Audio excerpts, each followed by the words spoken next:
I'm Zac Thomas, aka Thomas the Franchise. I'm a Colorado native, currently living in Aurora, Colorado. My favorite Denver sports athlete would have to be Terrell Davis. That's just because of the fact that Terrell and I had a personal experience at training camp way back in the day when Terrell still had braces. He was up at UNC, and he was sitting under a tree with a lovely lady, and me and my friends were being very obnoxious and yelling out, "Terrell, Terrell, Terrell," and he finally came over and said, "What are you guys doing, man? I'm trying to get my Mac on. Don't you see what I'm doing here?" And it was just a really cool moment. I was probably 12 years old at the time, and Terrell came over, signed our cards, and he was just super cool. And so besides all the Super Bowl stuff and him being Terrell Davis, the athlete, I just thought he was a great person. So he's remained my favorite athlete.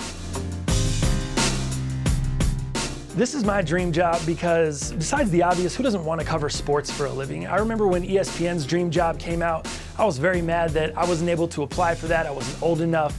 And at the time, I really thought I'd lost my shot. That was the opportunity. That was the dream job.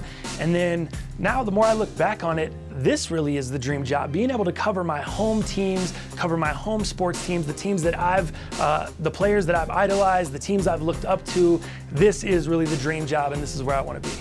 Welcome in, it's the fans' dream job presented by Corona. Cecil Lammy, your man Thomas the Franchise here. And Cecil, let's get right into the hot topic of the day, the Beth Bowen situation. It's huge. It is huge. Why is Beth Bowen not running the team? Beth Bowen's not running the team because the team came out and said that she's not capable or qualified. That is an absolute crushing blow to her chances to be owner. Completely agree, and I think the real reason she's not running the team is Joe Ellis. He does not want to give up control. It's Joe Ellis that goes to all the marketing meetings. It's Joe Ellis that meets with everyone in the NFL. It's Joe Ellis that speaks as Pat Bowlen would speak for the team. He doesn't want to give that up. In my opinion, I think he likes the spotlight. I think he enjoys it. And I've seen this in different jobs I've worked at, specifically in the retail space. I've seen it where people want to move up from management. They want to get into a district manager role. They want to move up the ladder, and those people hold them down. They continue to hold them down because not necessarily that they know they can do a better job, but they don't want to relinquish that power. They don't want to look at them as an equal. And I think we're in the same situation with Joe Ellis. Well, I think it's a dangerous situation because this could lead to court, and this could lead to sale of the team, and this could lead, Thomas, to eventually the Broncos not being owned by a Bowlen. And a lot of Broncos fans are uncomfortable with that. I totally agree, and there's a few different flaws with the way this whole trust was set up in the beginning. Number one, the timeline. There is no timeline. There's a big gray area here, and we can just drag this out for as long as we want. Well, what happens if Joe Ellis isn't fit to run the team? What happens then? What do we do at that point?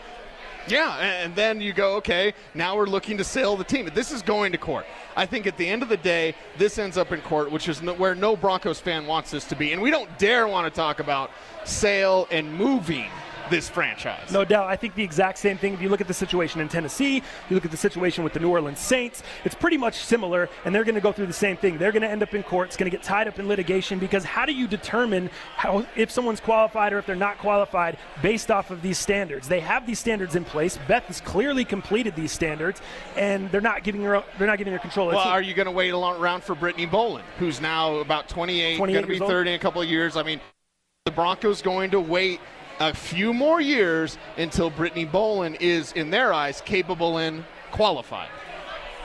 I think it's going to take her. I mean, I don't think she's qualified. It's going to take her a while to get to that point. Beth just got her doctorate in 2016. She's completed that leg of it. I think that's the hardest thing to accomplish. Me personally, I look at it, I'm like, man, do I have the patience to go back to DU, get a law degree, go through all this?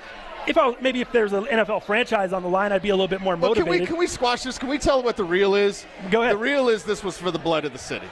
Totally. This whole thing was for John. Johnny Bowlen. Johnny Bowlen had it set up, had the way paved for him. And let's go ahead and get into that when we come back. We'll take some reaction from you guys as well. On the other side, we'll do that next.